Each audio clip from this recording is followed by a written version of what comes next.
नमस्कार दोस्तों आज का जो वीडियो होगा वो हमारे स्पेशल मोबाइल रिपेयरिंग शॉप भाई के लिए होगा। हमारे स्पेशल मोबाइल रिपेयरिंग करने वाले भाई के ऊपर होगा। दोस्तों, हम लोग जब एक मोबाइल रिपेयरिंग दुकान को चलाते हैं या आप एसेसरीज को बेचते हो तो एक प्रकार का आप बिजनेस कर रहे होते हो। तो भाई साहब, अपने बिजनेस से रिलेटेड चीजों को आपको हमेशा सोचना चाहिए, उसके प्रति कुछ कामों को करना चाहिए। देखो, कस्टमर को सर्विस तो हमें हर दिन देना है, हर घंटे देना है, हर समय देना है। लेकिन कुछ समय ऐसा होता है अपने बिजनेस को कैसे ग्रो किया जाए, इस पे भी काम किया जाता है। हमने बहुत सारे दुकान भाई से हमेशा मिलते रहते हैं, हमारे बहुत सारे स्टूडेंट ट्रेनिंग लेकर के जाते हैं, वो दुकान खोलते हैं, उनसे भी बात होता रहता है। तो वहां पे हमें बहुत सारी चीजें ये जानकारी मिलता है कि भाई सब जब एक दुकान चालू करता है, जब वो पैसा कमाना चालू करता है, तो वहां पे अगर 100 दुकान लें तो 50% दुकान भाई ऐसे होते हैं कि वो दुकान चालू किया, उसका रोजी रोजगार चलना शुरू हो गया, तो वो बिजनेस के प्रति सोच नहीं पाते हैं। वो जो पैसा आ रहा है उसी पे वो खुश रह जाते हैं। नहीं, देखो, आज के जितने बड़े छोटे कंपनी हैं, अगर कोई कंपनी बड़े हो रहे हैं ना, वो बढ़ते जा रहे हैं, अगर कंपनी उसका बढ़ते जा रहा है तो उसका टीम जो है वो उसका बिजनेस कैसे और ग्रो करेगा उस पे भी उसका टीम पूरा प्रॉपर वे में काम करता है, तभी वो ग्रो हो सकता है, नहीं तो नहीं हो सकता है। जैसे कि हम एग्जांपल के तौर पे बात लें, अगर आप एक मोबाइल दुकान को चालू किए हैं, चलो ठीक है, दुकान चल रहा है, कस्टमर आ रहा है, आप उसको सर्विस दे रहे हो, कस्टमर आ रहा है, आप उसको एसेसरीज सेल कर रहे हो, सारी चीजों को देख रहे हो। लेकिन कि फिर भी यहाँ पे मैं ये करता ना कि अगर आपके पास कस्टमर आ रहा है, आप उसे सर्विस दे रहे हो, लेकिन आपको नए कस्टमर चाहिए, तो उसके लिए आप क्या करते हो? अगर आपके दुकान में कस्टमर नहीं आ रहा तो उसके लिए आप क्या करते हो? क्या दुकान में बैठे रहने से कस्टमर नहीं आता है? आप रिपेयर कर रहे हो, तो रिपेयरिंग के लिए नए कस्टमर और कैसे आपसे जुड़ेंगे, उसके लिए आप क्या काम कर रहे हो? ये चीजें जो छोटे छोटे दुकान भाई होते हैं वही ये नहीं करते हैं।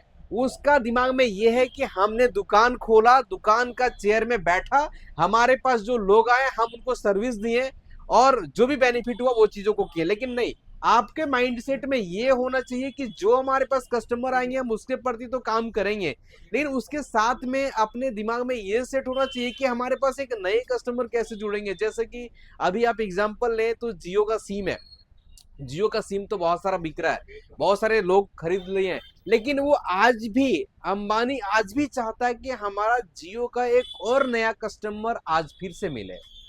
तो उस पर वो काम करता है। उसको कैसे नया कस्टमर मिलेगा उसके लिए वो हर जगह रोड पे छतरी लेकर के लोगों को बैठाते हैं ताकि वहां से एक नया कस्टमर मिले। उसी प्रकार से छोटे हो या बड़े हो, जो भी भाई है, बड़े दुकान चला रहे हो या छोटे दुकान चला रहे हो, आपको भी ये सोचना पड़ेगा कि हमारे पास एक नया कस्टमर कैसे जुड़ेगा। इस पे काम करना पड़ेगा, इस पे मनन करना पड़ेगा। दुकान चला रहे हो तो दुकान में जो अर्निंग आता है, लगभग बहुत सारे ऐसे भाई होते हैं दुकान से पैसा आ रहा है, उस पैसे को अपने पॉकेट में डालते जाते नहीं। पैसा आ रहा है तो कुछ पैसे ऐसे होते हैं जिसको दुकान के प्रति और लगाना होता है कि हमारे पास में अगर आज का बेनिफिट एग्जांपल लें कि 100 रुपया हुआ, तो 100 रुपया हुआ ना, तो 75 रुपया ही हम अपने पास में रखेंगे, 25 रुपया और इसमें इन्वेस्ट करेंगे। ये इन्वेस्टमेंट कहाँ पे किया जाता है? ये किया जाता है दुकान का स्पेयर पार्ट्स में करो, दुकान का टूल को अपग्रेड करो, दुकान में एसेसरीज को अपग्रेड करो, दुकान का लुक को चेंज करो। कुछ ना कुछ आपको धंधे में, बिजनेस में चेंजेस लाना सबसे बड़ा जरूरी है, तभी आपका बिजनेस ग्रो करता है। अगर आपके पास कोई कस्टमर आता ना, तो वो भी आपकी दुकान में कुछ नया चीजें देखना पसंद करता है। अगर कुछ हमेशा नया करते हो ना, तो वहां पे अट्रैक्शन बढ़ता है और ज्यादा कंज्यूमर कस्टमर आपसे जुड़ता है। और अपने बिजनेस में कुछ नए नए चीजों को अपडेट करने के लिए बारे में भी सोचने का प्रयास करो। आप अगर अपनी दुकान में बिजी हो गए ना, तो फिर वहां पे और लोगों को जोड़ने का प्रयास करो ताकि आपका और दुकान जो है वो बढ़ती जाए और लोगों को आप काम सर्विस दे सको। क्योंकि अगर दुकान जब चालू करते हैं उस समय एक छोटे लेवल का होता है, क्योंकि उस समय अपने पास में कस्टमर कम होते हैं, लेकिन धीरे धीरे कस्टमर बढ़ते हैं, तो उसके हिसाब से लोगों को आपको बढ़ाओगे, तभी आप एग्जैक्ट तरीके से सर्विस को दे पाओगे।